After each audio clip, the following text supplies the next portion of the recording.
ఓం నమో భగవతే రుద్రాయ.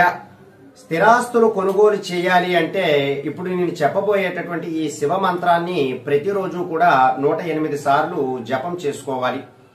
అయితే ఈ యొక్క శివ మంత్రాన్ని మీరు ఏదైనా సోమవారం నాడు మొదలు పెట్టాలి. అయితే ఈ శివ మంత్రము మీరు సూర్యాస్తమయము లోపు గాని లేదా సూర్యోదయం తర్వాత అయినా కానీ ఈ యొక్క మంత్ర జపం అనేటటువంటిది చేసుకొనవచ్చును. ఒక నిర్దిష్ట సమయంలో ఈ మంత్ర జపం అనేటటువంటిది మీరు మొదలు పెట్టాలి. అలాగే ఇది మీరు దగ్గరలో ఉన్నటువంటి శివాలయంలో గాని లేదా మీ పూజా మందిరం వద్ద గాని ఈ యొక్క మంత్ర జపం అనేటటువంటిది చేసుకొనవచ్చును. ప్రతి ఒక్కరూ కూడా తమ శక్తి కొలది ఎంతో కొంత స్థిరాస్తిని కొనుగోలు చేయడము, భూములు కొనుగోలు చేయడము లాంటివన్నీ కూడా చేస్తూ ఉంటారు. అటువంటి వారికి భూమి కొనాలి అనేటటువంటి ఆసక్తి ఎక్కువగా ఉన్నవారు ఈ శివ మంత్రాన్ని ఖచ్చితంగా జపం చేసుకోవాలి.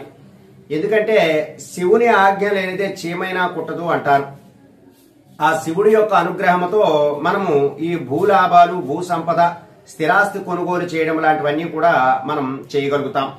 కాబట్టి ఈ శివ మంత్రాన్ని ఎవరైతే స్థిరాస్తి కొనుగోలు చేద్దాము అనేటటువంటి ఆలోచన ఉన్నవారు ఎవరైతే ఉన్నారో వారు ఈ మంత్ర జపాన్ని చేసుకోవాలి.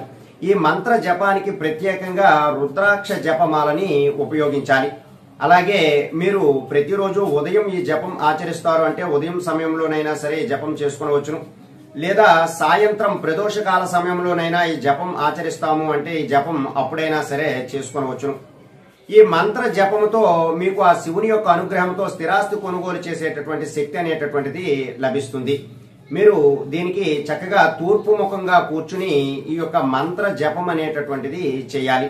ఆ మంత్రం ఏమిటి అంటే ఓం నమః శివాయ రుద్రాయ భూలాభం దేహి మే స్వాహ. మరొకసారి చెప్తున్నాను, ఆ మంత్రం చూడండి. ఓం నమః శివాయ రుద్రాయ భూలాభం దేహి మే స్వాహ. ఈ మంత్రాన్ని మీరు 108 సార్లు ప్రతిరోజు కూడా రుద్రాక్ష జపమాలను ఉపయోగించి చేసుకున్నారు అంటే మీకు ఖచ్చితంగా స్థిరాస్తి కొనుగోలు చేసేటటువంటి శక్తి అనేటటువంటిది వస్తుంది. కాబట్టి ఎవరైతే స్థిరాస్తి కొనుగోలు చేద్దాము అనేటటువంటి ఆలోచనతో ఉన్నవారు ఎవరైతే ఉన్నారో వారు ఈ శివ మంత్రాన్ని జపించి వారు స్థిరాస్తులు కొనుగోలు చేసుకోవడానికి ప్రయత్నం చేయండి. సర్వే జనా సుఖినో భవంతు.